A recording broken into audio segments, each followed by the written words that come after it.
Well, someone didn't get early access, did they? What do you mean you want a refund? I mean, it's basically top of the line shit, that bastard. I mean, yeah, you can even pay it. It's bloody brilliant. I don't care if you can make love to the doll. If it's not working, it's not working. In fact, I don't even want it. Come on, man, I could have salvaged it. I want a new one. What have you got in stock? Well, I got this one for you in the other day. Is that all you can do? Can you do anything better than that? I've got this. I could kind of like attach that on there. Maybe if you wanted to lift up the tail. Well, with the hydraulics and also the manhandling it's going to take me to keep her on the table, it's probably going to cost you around 300,000 credits. 300,000 credits? Holy throne. Yeah, alright, I'll pay it, fine. Oh, and also I forgot to mention, every single Mastiff we sell to this week, you get a free copy of Dawn of War 3. Fuck off. Right, Tonal Crusade.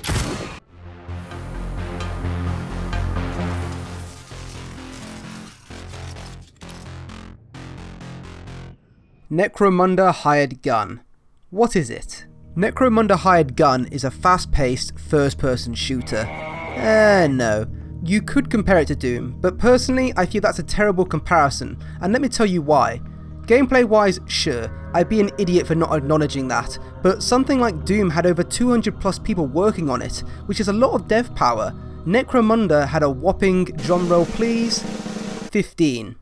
This is why I don't like comparing to Doom on a quality level, because if you're expecting the same level of polish, then you're mad. Stream On Studios, which is actually a way to say monster in French but backwards, has made 2 games before Hired Gun. Space Hulk Deathwing, which if you're a 40k fan I'm sure you have played, it was a first person Space Hulk game that tried to turn the tabletop board game into a video game. And it had its problems with movement and sound, etc, but it was still an average 40k game, but it was not Stream On's strong point. I was curious about the studio's history, so I decided to buy iDivine and play it, and yeah, I can now see where Necromunda Hired Gun got a lot of its inspiration from. I even killed a Gene Stealer in it. Purge the alien!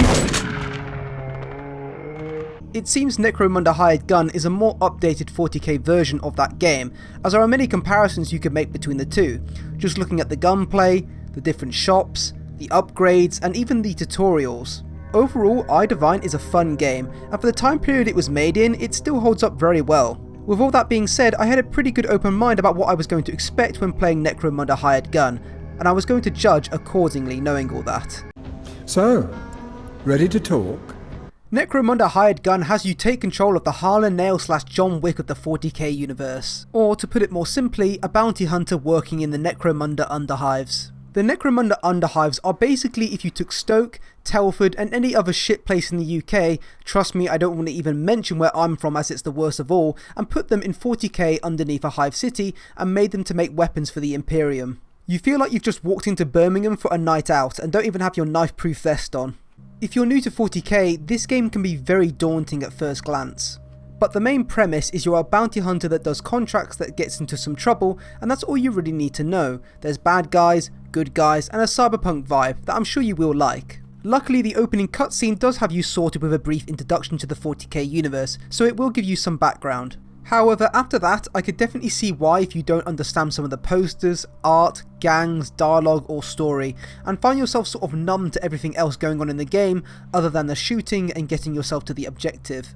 I have a feeling that Stream On Studios' plan for this game was to have the combat to keep people interested who didn't give a shit about Warhammer, and try and fit as much lore into this game as they can to please Warhammer fans. If you're new to Warhammer 40k, you won't have a clue about what's happening in the story.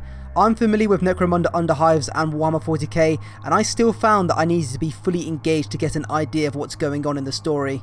Some 40k stories are masterpieces and come off with gripping dialogue and witty humour and great twists, but this just doesn't really have any of it. That being said, there were 1 or 2 moments I truly did enjoy listening to, and I'll talk more in the spoilers section, even though I'm sure many of you already played the game. Now if you're a lore maniac, I'm sure this game will give you your fill.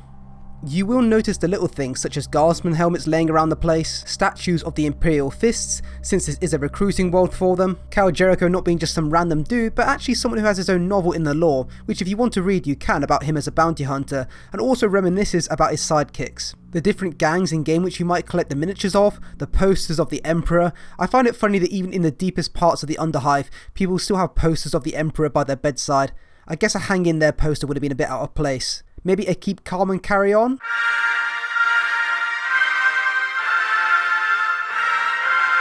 The auto-Xenos quarantine areas? Well, that ain't really working shit, is it? How abhumans are treated in the underhives, how mutations must be taken seriously, signing up for kill teams. I do truly love some of the posters. Simple things like the Imperium trying to find psychers and reading about the tests people can take to find out. The bounties on people's heads around the underhives. I love that Cypher from The Fallen is here. Do not try to intercept alone. You think? The names of the drinks behind the bar, even though I can't order some Amasec, which is frustrating. That's the last time I drink my own stuff. And apparently no one else can as well. One of the things I like about this game is the NPCs. In most games, NPCs will lack some depth and background, and there's nothing wrong with that, not wasting resources and time into something that's not going to contribute to the game much. But in Hired Gun, the NPCs are mysterious and invite you to come to your own conclusions. For example, take Malak, the rogue doctor. Did he serve on Cadia at some point in his life but was too extreme with the illegal archaeotech and augmentations he offers, so he had to live a life of helping gangs? Why is an artificer that usually maintains Space Marine's equipment working in a place like this? Why is the Dome Runner so high?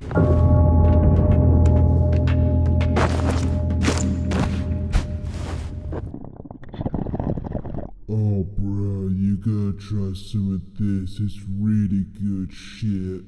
Can't be any worse than the trouble we're already in. Is this game lore friendly?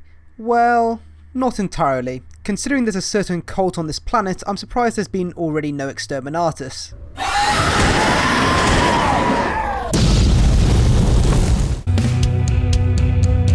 A lot of people have described the movement of Hired Gun or things that even an Avisor assassin would barely manage, and I would have to agree that whilst wall running, using your grappling hook, taking on multiple gangs, one-punching an Ogren are all really badass and cool things, it's not lore friendly.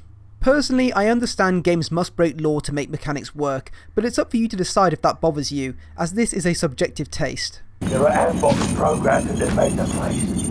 You really don't want to disturb them. You don't say. The story of Hired Gun has you play as such memorable characters such as 1316AA24-1, 9975CE13-5, 8610DC1, you get the point. Compare this to a game like Vermintide with the amazing fleshed out characters with lore and good old cousin Okri, you can see how this is a bit disappointing. You don't feel connected to our character at all, and I think a number represents that quite well. Anyway, the story. The first two people you interact with, well, you never see them again. I'm gonna hold him here until... Instead, you get Cal Jericho. You and Jericho have this back and forth about working together, trying to find out who the figure called the Shadow is, and also to get the bounty on the Silver Talon, who has all three gangs working for her.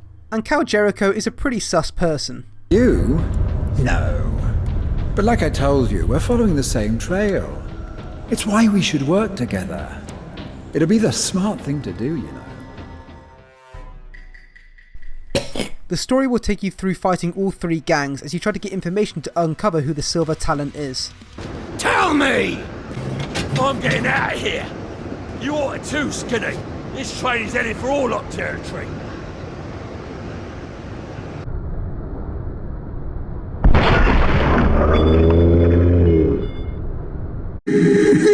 As you piss about with each of the gangs, you get closer and closer to finding out who the Silver Talon and the Shadow is.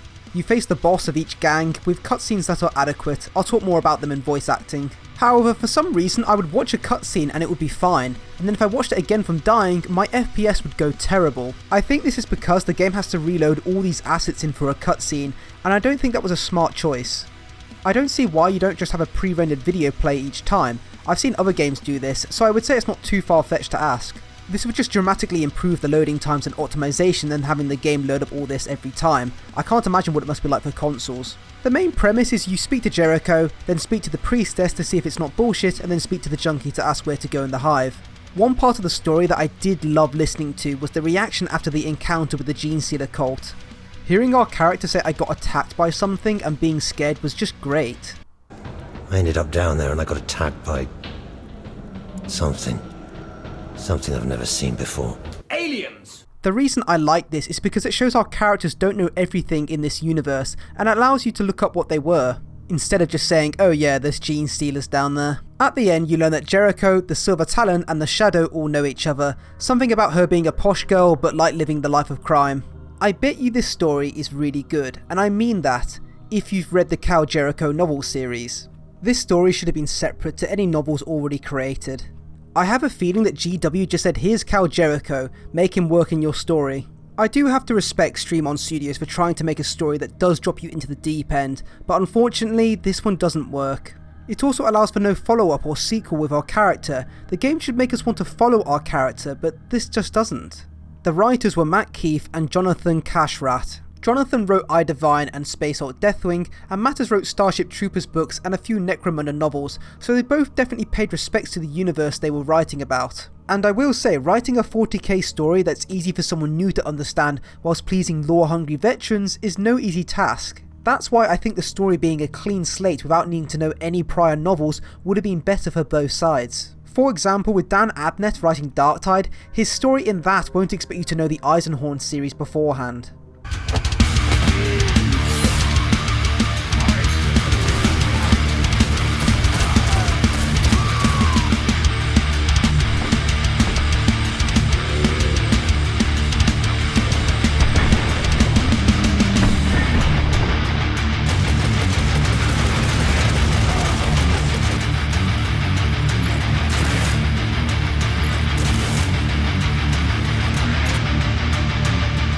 The gameplay of Hired Gun is a very simple run and gun shooter. You either pick a campaign mission or a side bounty to do, choose your weapons and gear, load into the level, run and shoot, killing everything whilst heading towards your objective. At the end of each mission, you level up, claim rewards and upgrade your equipment at the shops. It's very consistent, but it doesn't get boring at all, and barely has any moments that impact the gameplay loop of running and killing.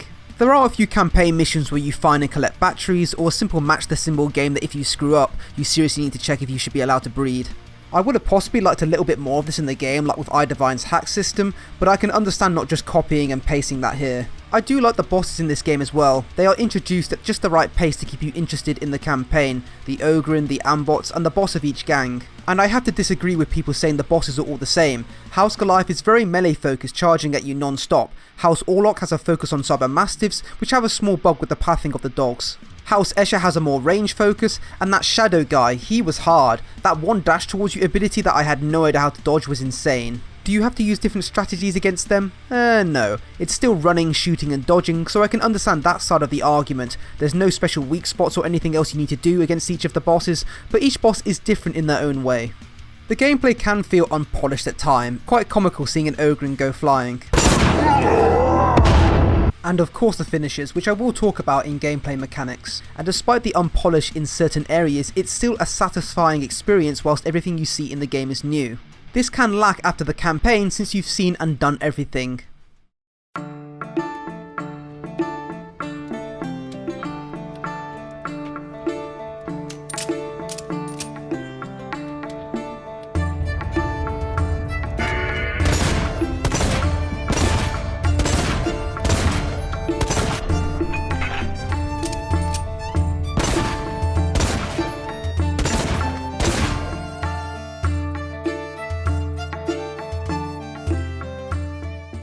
Okay, let's get into those details. The gameplay mechanics can be broken down into 3 parts: the combat, the upgrade and looting, and the dog.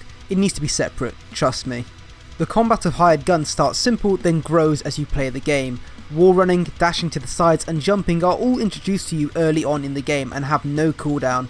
In my opinion, this was a smart decision by the devs, as it doesn't make the player feel restricted at all. Side dashing will become more practical as you go against enemies with more of a range focus like House Escher. Wall running is definitely not a mandatory playstyle. If you're expecting the floor is lava levels, you ain't getting anything like that. I think this is where the level design could have been a tad better. There's definitely levels that have more wall running in mind, and I would have liked to have seen more of it. However, keeping that art aesthetic of Warhammer 40k and trying to incorporating wall running surfaces is a very hard thing to do. Given the choice, I'm glad they went with the 40k environments and tried to incorporate wall running where they can, instead of doing it the other way around. As you progress in the game, you eventually get the grappling hook. This allows you to traverse in any direction quicker. I can see the devs spent a lot of time making this feel good. You can't swing or anything like that, but the movement is smooth and it does compensate for bad aim very well. This actually brings me nicely onto the enemies in combat. For people who say this game has bullet sponges, I have to kindly disagree, unless it's either a boss or a mini-boss. As you progress through the game, you will run into enemies with shields or refractor fields. These enemies do seem like bullet sponges at first glance, but for the shields, if you use the grappling hook, they are killed very easily, and with the refractor fields, you just need to use one of the blast, shock or crush abilities. Lastly, you have the haywire pulse, which is dedicated to this use. Each of these will destroy the refractor fields and allow you to kill the target very easily.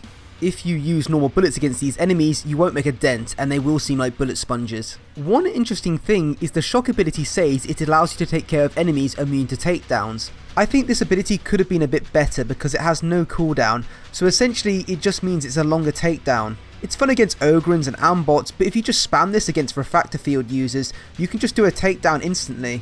This brings me perfectly onto the takedowns. Everyone said these should have been like Doom, where you do damage to the enemies beforehand and then can do a finisher. To me, that has nothing to do with the problems. The problems I see with the finishers is to the enemy AI. When they line up for each of the takedowns, that is just plain bad AI. If enemies were more spread out and didn't allow you to chain takedown them, I think it would be fine. I personally like being the 40k John Wick and consistently being able to do takedowns and then moving on to the next enemy and doing it again. But the enemies should not be lining up for it. You will get the odd bugger flying to the side when doing a finisher, which does also ruin the immersion. Hired Gun has a primary focus around range combat. You'll be holding mouse button 1 in this game a lot, and the game has definitely been designed with range combat in mind being the main way to play. Some enemies are on different elevations, others try to get in your face that you want to keep your distance from, so why did they add the strength booster or the power knife? I know melee is a huge part of 40k, but this just doesn't work. I feel like it's just an awkward part of the game that's been thrown in there that doesn't fit with the run and gun theme. Sure, it's satisfying to chop enemies into little bits, but I don't see the appeal, especially when you can just do takedowns. It has no place. On harder difficulties, strength boost just becomes more useless, as Ambots and Ogrins don't give a shit about you poking them with a powered toothpick, and normal enemies can hit their shots really easily on you when you're smashing them with a blade in their face. Maybe if it countered a certain enemy I would see the point of having it, but this really shouldn't have been part of the game.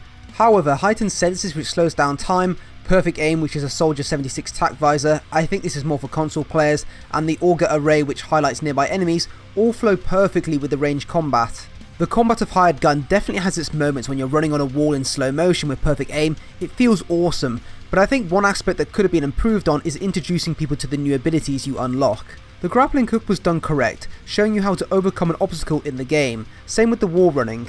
But everything else had no introduction when playing, you had to figure it out yourself. I'm not asking for full dedicated levels to it, but I think it would have been a nice addition for the other abilities.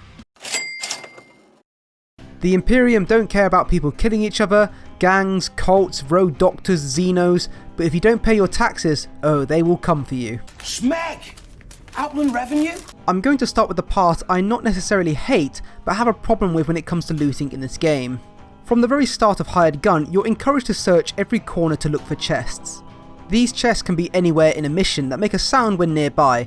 Some of these chests are harder to find than others, and I don't mind that as I like the exploring part. What I don't like is when this game encourages exploring, but the map design can be misleading. I searched every nook and cranny of this game to look for Easter eggs and chests, which I loved even though I didn't find any, but the amount of times I died, it just feels sometimes as if they don't want you to explore everywhere and stay on the paths. I will talk more about this in environments, but finding chests on maps that have a lot of areas that you can fall into an abyss with only a certain amount of revives in missions can be frustrating. When you find a chest, it has a chance to be a trapped one. There is an item you can get at the start of each mission to negate this, but I never found trapped chests a problem. When you open a chest, it does this annoying thing of ejaculating all the items everywhere.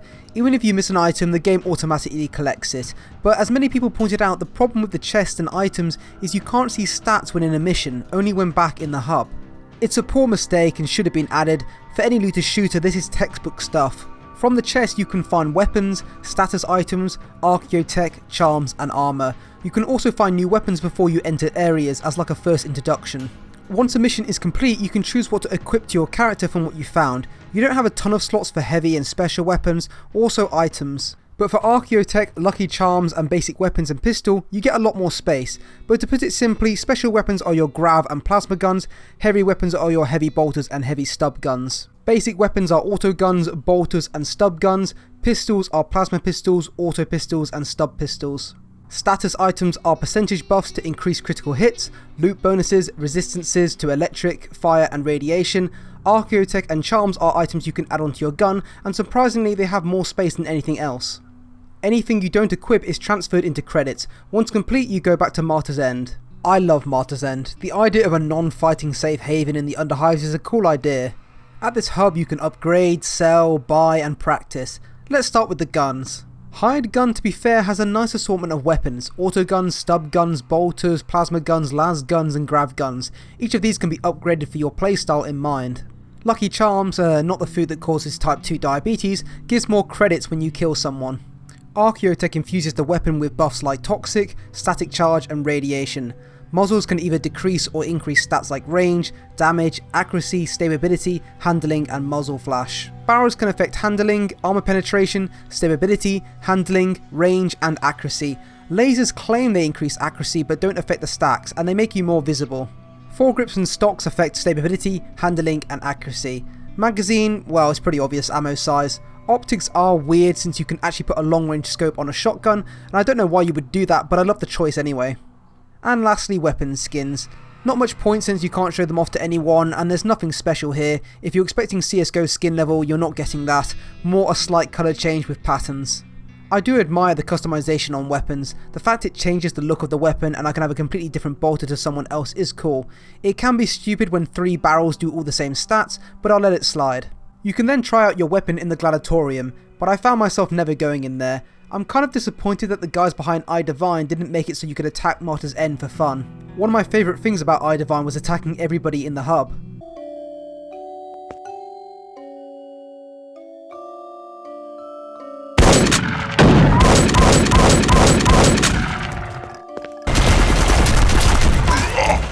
I can understand that if you accidentally throw a grenade, it would be disappointing, but I think it would have been cool to start a bar brawl. I never bought any guns. I just didn't feel like I needed to in this game. I only bought a bolt gun once, and that was it. This shop is more for selling your unwanted crap, and it brings me nicely onto the RNG and equipment. This is not Destiny where you need to worry about every little stat or item you collect. Most things are just better versions of previous stuff, and you collect, sell and repeat. It's not bad for what it is, and I think a sequel they could expand a lot on it. They should have made the gun shop have access to certain weapons you can't find in the game, otherwise you just find all the guns you want whilst playing. Malak on the other hand you will be seeing a lot. He does all your upgrades on your Augmetics and your Mastiff. We will get to the dog. If you're expecting skill trees or upgrades that get cut off for replayability, you don't really get that here. It's more throughout the campaign you will pick areas you want to be more powerful in, but as you get to the end of the game, everything will almost be fully upgraded. I do love all the different upgrades, passive and abilities. The Auto Sanguine for healing when damaging enemies, the Refractor Field that is your shield that you can get back by collecting energy cells. I do wish that every upgrade would add something different instead of just numbers, and allow for more replayability. I'm definitely glad they made videos and descriptions on how to use different upgrades. This is why incorporating it into levels I can understand could have been a problem, since people can pick different abilities to focus on first. Maybe if you unlocked an ability it could take you into that little exercise room like in the video, to show instead of telling us. When it comes to upgrading your abilities, the power curve in the game does feel balanced most of the time, other than the takedown chaining.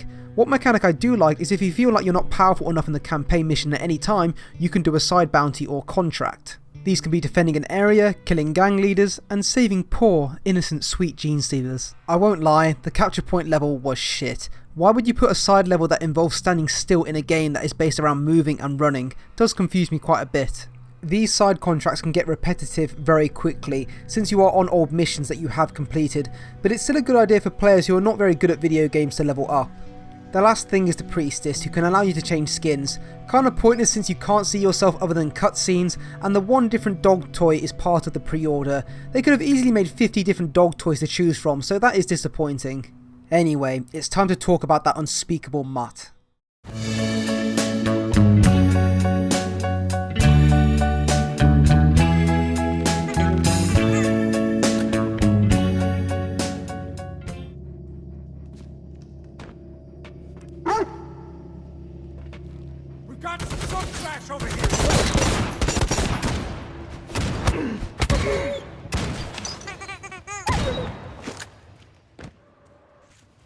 Still got one in the chamber. For fuck's sake!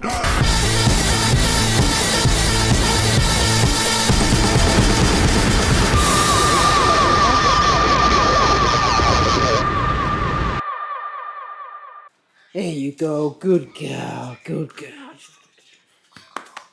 Good girl. I love dogs, but this dog in Hired Gun I have the biggest love-hate relationship. If you're expecting to reenact the John Wick 3 scene with the dogs, it's not going to happen. Dogs in video games are a very big gamble because it comes down to how well their AI is made and coded. Usually you have two types of dogs in video games, ones that are pre-coded for a specific task. This is like the dog in Call of Duty Ghosts that already has a pre-coded action in the mission or you control it. This is the easier one to make, but it feels like you're less playing with an AI and more you're doing the work. The other more risky one is a sophisticated AI dog that has reactions to the environments and calls of the player. An example of this is the dog in Evolve that would have different coded reactions for different player situations that occur. The reason this one is harder is because predicting all the outcomes that can occur with a player is much harder than knowing a script. I think this is one of the main reasons why the dog in Hired Gun has a timer, because it's not coded for longevity. You get it out for a quick attack and then it poofs into smoke. First off, its pathing of the environment is terrible. Trying to get this dog to move somewhere with you can be frustrating. Calling the dog on different elevated ground is always a risk of the dog getting stuck. Next we have the commands. Pressing the squeaky toy once only spawns the dog. If you then expected it to do its own thing, you thought wrong. You need to babysit and press the squeaky toy whilst looking at an enemy for the dog to do something. This can be blocked by walls and obstacles, which can be really frustrating. It's cool seeing the dog rip a guy's leg off, but this consistent babysitting to make the dog kill someone is not worth the hassle. I think one problem is you can play through the entire game without even needing the dog. It makes a great decoy or a way of getting health back, but that's about it. If you take a look at this graph I made, I feel it perfectly demonstrates the dog in this game. The dog is only good towards the end of the campaign when fully upgraded, as it can hold its ground against ambots and other enemies, as if the dog was balanced for the late game. In the early game, it can die to one enemy, other mastiffs, and just has no place other than scanning for enemies. Anyway, on to the positives. From the moment I understood the weakness of my flesh, it disgusted me.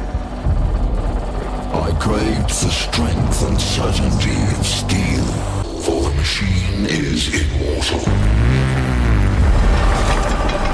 Upgrading the dog is so satisfying. Seeing this lovely mastiff turn into a cybernetic testicle clamp is one of the best things about Hired Gun. I also really appreciate that the devs made models with each upgrade level changing a different part of the body. And I will say, you will get some rare gameplay where you and the dog fight together and you do feel like a badass. Overall, the dog needed more polish than anything else in this game from what I experienced, and since it was marketed as a big part of the game, I expected better.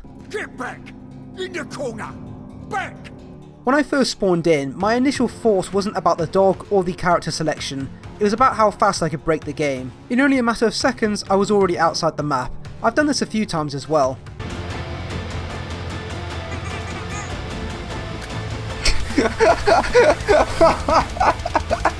One type of gamer that I think will love Hired Gun is speedrunners. This is the sort of game that I can see speedrunners having a lot of fun with getting out the map and doing exploits. I usually like playing a game the way the devs intended, playing on medium, but it was far too easy so I had to put it on hard. I did have a few crashes when playing, mainly when I tried to do a few complicated maneuvers with the grappling hook or when I was upgrading something. Other than that, the game's performance on PC was rather solid. I completed the campaign after about 10 hours since I do like to check and do everything, but I don't really see more of an incentive to carry on playing. The achievements don't really have any cool hidden Easter eggs, so there's nothing really to go for.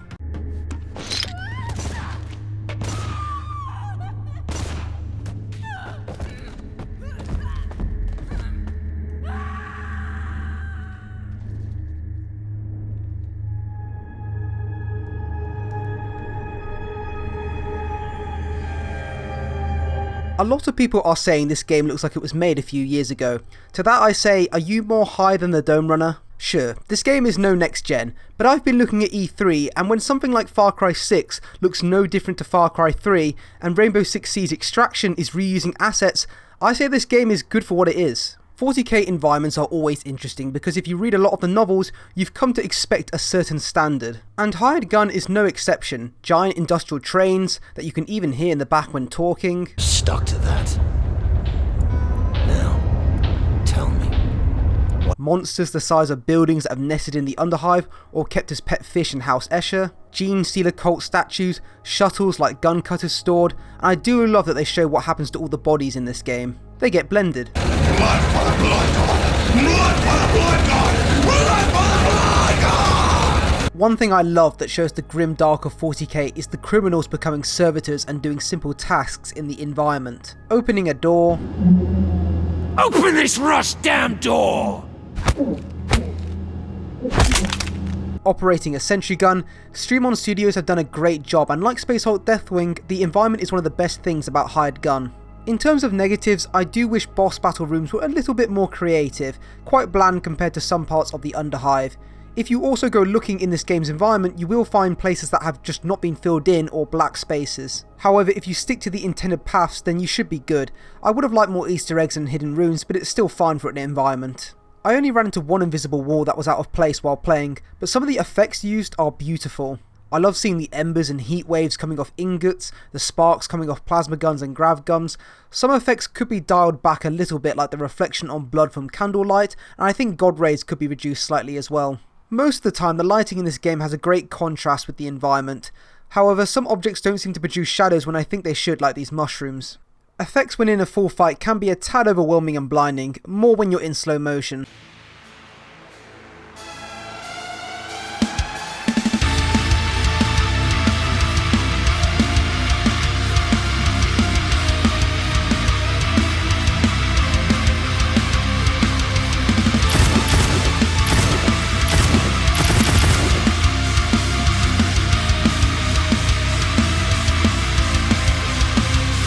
And if you think that was cringe, wait till you see what I've got planned for Lost Crusade. The music of Hired Gun would make a Noise Marine jump with joy. They were going to go for a big emphasis on metallic and massive percussion instruments. Later they realised that this caused problems to sync the layers of audio, so instead they came to the conclusion, do whatever you want that works. They tried classic orchestral and epic music with an emphasis on electronic sounds, but then they grabbed a guitar. After that, their main focus was anchoring their music in the universe of Warhammer 40k, making only tracks that feel like someone would make in the Underhives. Sounds that would reverberate through the immensity of the domes when gangs are fighting in trenches.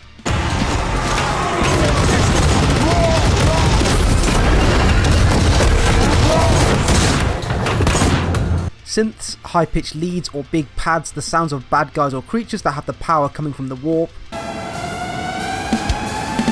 And then you combine that with the cowboy outlaw western theme like you hear the one in Martyr's End.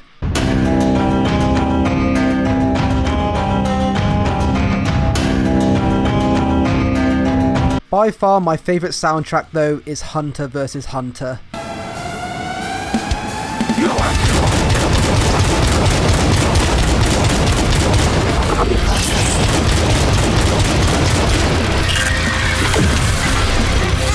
Whilst I don't think any of these soundtracks you'll be listening to while reading or painting, it's really good for what the game is, being a fast-paced shooter. And I have to say, Oliver Sakaro has done a great job, who also did I Divine. And unlike some people, he doesn't copyright his music in games, unlike this bold prick who copyrights the Dark Eldar music from Dawn of War over 13 years ago.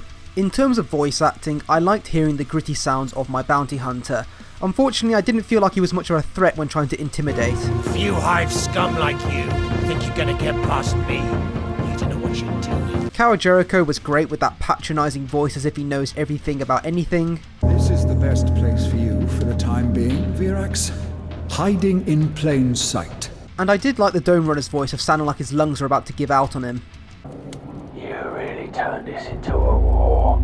And also every single Goliath body shaming me. Skitty's awake!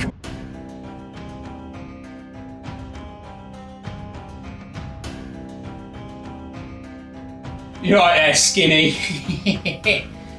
Did you just body shame me in the 41st millennium? Oh,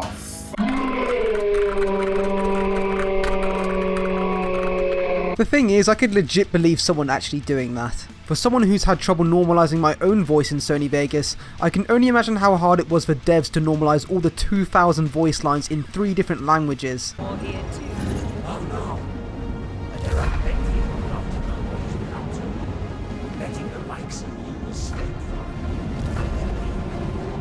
Whilst I agree with everyone that the voice balancing was terrible,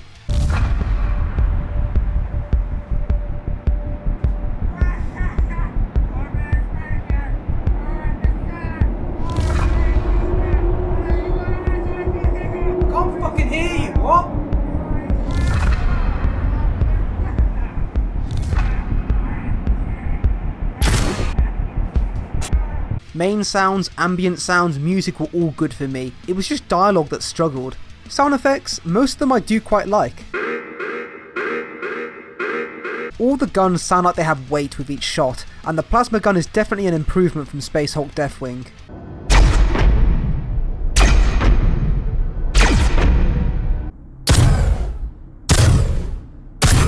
As for the bolter, I can't really hate it, it sounds very similar to one in Space Marine.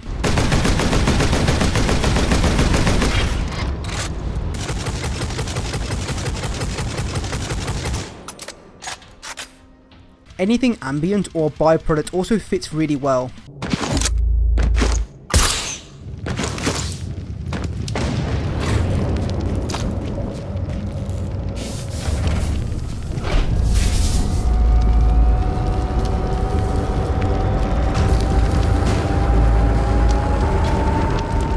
If I had to critique the sound, it would be enemies could have had more of an audio cue to distinguish them. Like in Vermintide, there should have been audio cues for ambots burrowing underneath you, dogs coming, you get the idea. Assets in Hired Gun are highly detailed. Almost all the NPCs have every part modelled, with very little use of shortcuts. Of course, the one shortcut they do use is face masks everyone uses. I guess COVID-19 is a big thing down there. If I'm honest, I think it's a rather smart move by the studio, and I respect it. Cal Jericho is no masterpiece when it comes to lip syncing, and I prefer the devs use the advantage they have of the setting and save time using masks on every character than motion capture. 100% it looks stupid in cutscenes, but other than that, it's fine. All the human-sized enemies look fine, but it gets a bit weird when you get to the bigger ones. Ambots look fine, but their animation of running after you can be a little bit weird, which I understand why they gave them the dig ability. Ogre faces needed way more expression. Funny how they're the only enemy without a mask that I feel that way about. Unfortunately, I was hoping that there was going to be a little bit more animation with people moving around like in the trailer at Martyr's End. Instead, everyone just does a little shrug and sits at a table. I wouldn't say this is too much to ask since iDivine did exactly this at their hub. Then again, Martyr's End is a little bit smaller. The idle animations are good on people at Martyr's End. The animations of reloading all the weapons have been fine for me, same with the grappling hook. Animations of machinery in the environment was smooth, and everything else was done well. I'm very glad the devs have taken the feedback about the UI and allow you to turn anything off. Also, being able to change the difficulty anytime in a campaign is things that are overlooked in games but are mandatory. You've got a good amount of video settings, and even on low settings the game does not look too bad compared to Epic. There's no option to make the voices louder than 100% in the audio settings, but you can change it to suit your preference. And for controls, it's always nice to see that you can rebind anything you wish. The UI looks great when loading up the game, choosing missions and upgrading. The HUD on the other hand, there's just nothing creative here. The HUD is such a big part of FPS games, and I feel this one is a very safe, bland design. And that's not always bad, and art is subjective, but I just didn't like it. I think cooldowns could have been far better indicated like the Mastiff. It should be a timer, not a loading bar. Same with the other abilities, of course they did actually have a timer, but I think this should have been part of the gameplay mechanics to slow down time when you're changing weapons or abilities. Boy, I got it.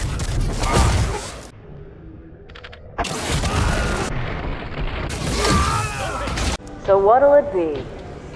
I'm really disappointed that this game's story leads very little opening for a sequel. If we had a fleshed out character and a good opening story that we could follow through a series of hired gun games, I think that would have been a really smart decision. Like, imagine if our bounty hunter at the end becomes an acolyte for an inquisitor. Think of all the stories in games you could branch off from that. For DLC, the logical conclusion would be to move the Space Hulk Deathwing assets into this game, but I hope they don't do that as I feel that's a little bit cheap if you have to pay for it. Perhaps instead add the Corpse Grinder cult, or how about a Blackstone Fortress expansion like Vermintide did with the Chaos Wastelands. I do hope this isn't the end of Hired Gun and we don't see anything like it again, because this has a lot of potential. So, for how I rate my Warhammer games, I look for 4 things. How well the game is suited to a new player and someone new to Warhammer 40k. How good the game is to a gamer who does not give a shit about Warhammer and just wants a good gaming experience. The veterans who are looking for a great Warhammer experience in a game. And last being original, something different and not a copy-pasting game like Call of Duty. The game scores a 2 out of 3 for new players. It's by far not an easy introduction to the Warhammer 40k universe other than the intro. The story was very hard to follow, and I can definitely see new players struggling to get the hang of this game without meaningful tutorials. However, the mechanics and gameplay are simple, and after a few hours of playing you should know what you're doing. This game has no loot boxes, scummy DLC or microtransactions, which is brilliant. It offers a full campaign for £30, but the polish of the AI, the dog and the finishers does let it down, so it's a 2 out of 3 once again. The game does a lot of justice to Warhammer 40k and Necromunda. The enemies, the environments, I love it all. However, the story is not pleasing to Warhammer 40k veterans in my opinion, and once again it's a 2 out of 3. Originality, 100%. This is a different type of Warhammer 40k game with interesting mechanics that we've had, and I'm glad it exists. Overall, the score is 7 out of 10. It's a good Warhammer 40k game. Anyway, for those who want to know what my next video is, Lost Crusade needs an unsponsored, honest video, so look forward to that. It's been Poncha, and I'll see you next time.